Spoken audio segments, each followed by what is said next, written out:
আমাকে যেমন লাগে লাগে মানুষকে ভালো লাগতেছে, এটাই আমি খুশি, এটাই আমার চাওয়া। আইটের গুলো এগুলো আমার আমার মনের ভিতর থেকে আমার মাথার 500 টাকাতে নিয়েছি। আর এটা হলো এটা আলাদা, এটা আমি হাওলাত নিয়েছি একজনকার কাছ থেকে, ভাই এটা দেন, এটা ভিডিও আকর্ষণ হবে, তাহলে মানুষের আকর্ষণ হবে। আমার মেন ভিডিও আকর্ষণ হলো এটা, এটা না হলে আসলে আমার ভিডিওগুলো এত দূর যেত। মোবাইল কিভাবে কিনলেন? মোবাইল তো অনেক কষ্ট করে কিনছি, আমার অনেক ইতিহাস, 1.5 বছর টাকা জোগাইছি, 500, 1000, 200 এরকম 1.5 বছর গ্যাপ দিয়ে টাকাগুলো একখানে করে কিনছি আর কি। 8,000 টাকা জোগাই। জানেন তো আপনারা 8,000 টাকার ফোন কত করে ভালো হতে পারে। ক্যামেরা রানিং করে ঘুরে ধরে আমি একটু যাই, ক্যামেরা কি হয় লেস কম, মানে ভিডিও আমাকে দেখা যায় না, এই পরিস্থিতি আর কি। আজ সামনে হয় তাই একটু চলে আর কি, এইভাবে চালিয়ে যাচ্ছি আর কি।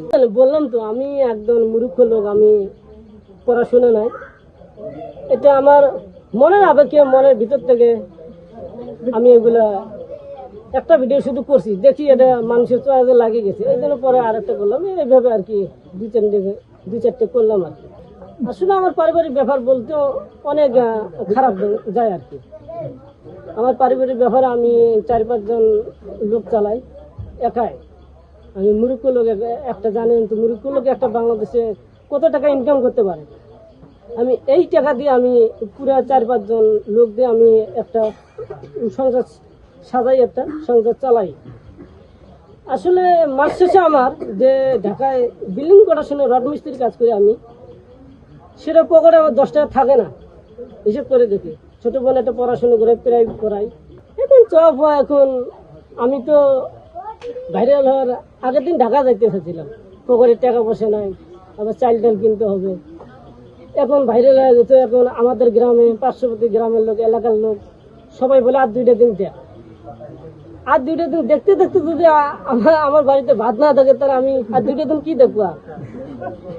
এই আজকে সন্ধ্যা না কালকে আমি যদি আমাকে কেউ ঢাকা দিতে না যায়, তাহলে আমি বলবো তাহলে আমাকে 1 বস্তা চাল কিনে দাও, কি আমার সংসারটা দেখতে হবে, বাজার ঘাট করতে হবে, খাইতে হবে। যদি এইরকম যদি আশ্বাস পাই, যদি আমাদের গ্রামে কি আশপাশ আমার ইউনিয়ন থেকে কেউ যদি হেল্প করে, তাহলে আমি ভিডিও বানাবো আর কি। কম যদি স্টেডিয়াম আছে, তাহলে আমাদের এটা আমি মনে মনে এটা কাকেও আমি বলতেছি না, এই জায়গাতে একটা স্টেডিয়াম হতো, অবশ্যই আমিও বসে স্টেডিয়ামে বসে আমি খেলা দেখতাম, আরো লোক বসে দেখতো।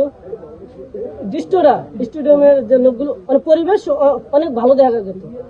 মনে মনে ভাবতেছি এই জায়গায় একটা ভিডিও বানিয়ে একটা ভিডিও ছাড়ি দেখি। ওই আমার কষ্ট দিয়ে একটা ভিডিও বানালাম, কল্পনা উঠলো, ভিডিও বানালাম, ইনশাল্লাহ বাইরে যাবে। আমাকে যেমন লাগে লাগে মানুষকে ভালো লাগতেছে, এটাই আমি খুশি, এটাই আমার চাওয়া। আইটের গুলো এগুলো আমার মনের ভিতর থেকে, আমার মাথার কাছ থেকে আমি একা কল্পনা করে আমার মনে যেটা চাই সেটা উলট পালট করে দিই, এটাই আর কি।